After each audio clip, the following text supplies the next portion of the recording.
Мы находимся на Покровском тракте, 12-й километр, город Якутск. Мы здесь построили в рамках дальневосточной ипотеки дом в стиле барн-хаус по каркасной технологии. Дом, построенный на монолитном фундаменте. Монолитный фундамент мы в предыдущих видеороликах показывали. Именно ленточный фундамент, утепленный, с двумя стяжками. Утепление у нас из полистирола 20 сантиметров. Ну и здесь, в этом доме, на всю поверхность пола будет теплый пол. То есть в стяжке, в финишной стяжке проведены трубы теплого пола. Каркасная технология. Снимали в ЛПК в Алмасе, лесопромышленной компании. Мы у них приобретали именно сушеные доски для каркаса.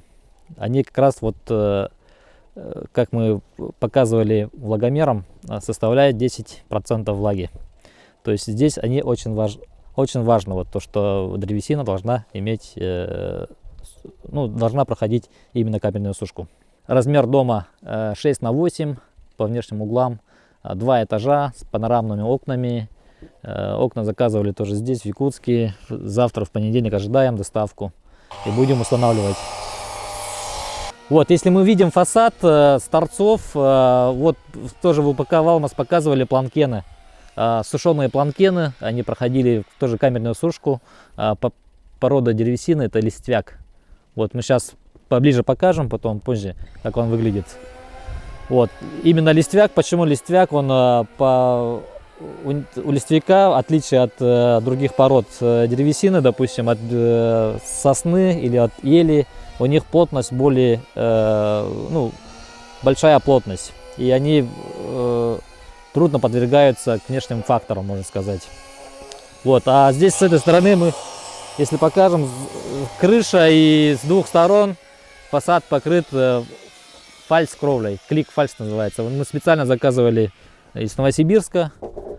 Как раз нам успели привезти, доставить до закрытия навигации. Сейчас мы покажем утепление. А так, здесь утеплитель у нас минеральная вата. Она является экологичной и очень теплой. Приобретали в компании «Сибирский бизнес». Производитель Изовер. То есть они специальные сейчас пошли для крыши и для стен специальные. То есть там они отличаются от плотности, и есть такой показатель типа лямбды. Это теплопроводимость. Покрытие фасада, мы как рассказывали, это планкен, листвяк. Толщина планкена 2 сантиметра идет. Он сушеный, именно прошел камерную сушку. И с двух сторон они гладкие. Это боковой, как косой планкен. Смотрите, как швы. Если он будет, при высокой влажности, допустим, примет в себя влагу и будет разбухать в объеме, допустим, или рассыхаться, здесь как раз швы они не будут открываться. Каркас, именно сушеная доска, 40-ка.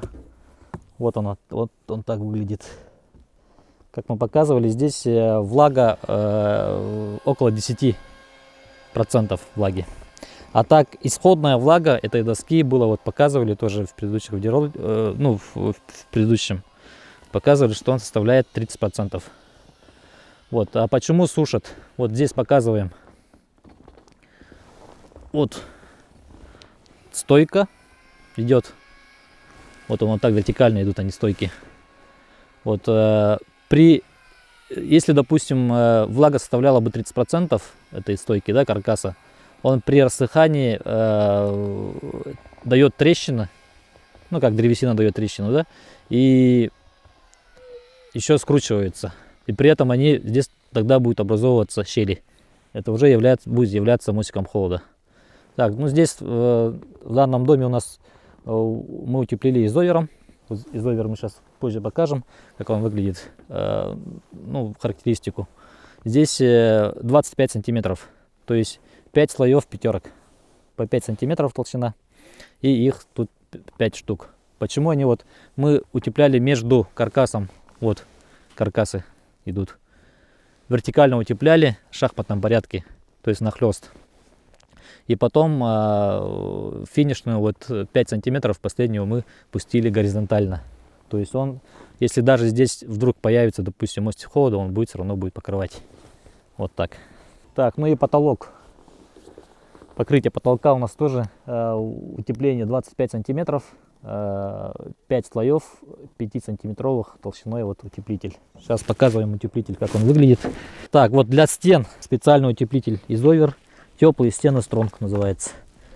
Вот лямбда 0,34 составляет. Улучшенный коэффициент теплопроводимости. Вот затем на крышу теплая крыша Стронг называется. Здесь ну, то же самое составляет 0,34 лямбда. Тоже улучшенный коэффициент теплопроводимости. Они являются, самое главное, это пожаробезопасные и экологичные. То есть это у нас минеральная вата. Вот минеральный утеплитель с повышенной упругостью. Покрытие стены, вот утеплителя, да, с внутренней стороны дома. То есть и стены, и потолки будут покрываться вот такой мембраной. Это называется Изоспан ФС, является пароизоляцией. То есть человек, ну, когда мы дышим, выделяем влагу. Вот именно вот эта мембрана, пленка, будет защищать наш утеплитель от влаги. То есть, если влага поступает в утеплитель, он теряет свойство утепления. Если внутри мы покрыли весь утеплитель, стену и потолок изоспаном АФС, это для пароизоляции, с внешней стороны, снаружи, мы покрываем вот такой мембраной тоже. Называется Изоспан IQ Prof. Является ветрозащитой и влагозащитой. То есть мы покрыли стены и потолок. То есть сверху. Вот здесь какая функция? Он дышит. Вот снутри, допустим, у нас в утеплителе все равно будет образовываться точка росы. То есть здесь будет у нас в нашем регионе температура опускается до минус 50 и даже ниже. А внутри помещения зимой будет, допустим, плюс 25. Плюс 25, минус 50, и в утеплителе будет образовываться нулевая температура. Где нулевая температура, там будет образовываться точка росы. То есть там будет иней. Так, при повышении температуры воздуха этот иней превратится в воду. И будет испаряться через вот эту мембрану. Испаряется и выходит вот сюда. Здесь уже будет вода, будет выходить. Вот, поэтому главное свойство этой мембраны, то есть пропускает пар, а обратно не пропускает воду и воздух. То есть ветрозащита и гидрозащита. Вот. Все швы должны заделываться вот таким. Ну, есть специальные такие клейкие ленты на данном образце. Здесь Изоспан ML Prof называется. Вот такая клейкая мембрана специальная тоже. Ой, лента, клейкая лента, как скотч. То есть мы этой скотчью тоже швы обрабатываем. То есть полностью заклеиваем. Так. Она не должна пропускать ветер, не должен пропускать влагу. Со стороны вот снаружи стена вот так покрывается, и плюс сверху весь потолок покрывается вот такой мембраной. Вот. Здесь особое внимание тоже нужно обратить, что здесь должны быть воздушные разрывы. То есть между покрытием покрытием фасада и утеплителем. Вот здесь, если, допустим, составляет 2 дюймовки 25 сантиметров, вот 25 это 5 сантиметров, допустим, от утеплителя до фасада 5 сантиметров. А у нас наверху, на потолке, уже вот эта рейка, контррейка, не из дюймовок, а из сороковок. То есть 4 сантиметра плюс 25 обрешетка, это у нас 6,5 сантиметров. То есть от мембраны Изоспан IQ Prof до покрытия крыши. Ну, то есть до покрытия этого кровли будет составлять 6 сантиметров. То есть, ну, это понятно, то, что вот все равно вот точка росы будет испаряться и будет подниматься вверх, и там будет образовываться вода. То есть на поверхности вот этой мембраны будет вода. Эта вода должна испаряться. То есть для испарения там должен ходить воздух. Для этого мы щели, вот именно воздушный разрыв, делаем больше. После завершения работ снаружи будем заходить вовнутрь. Но это будет уже весной, в теплое время года.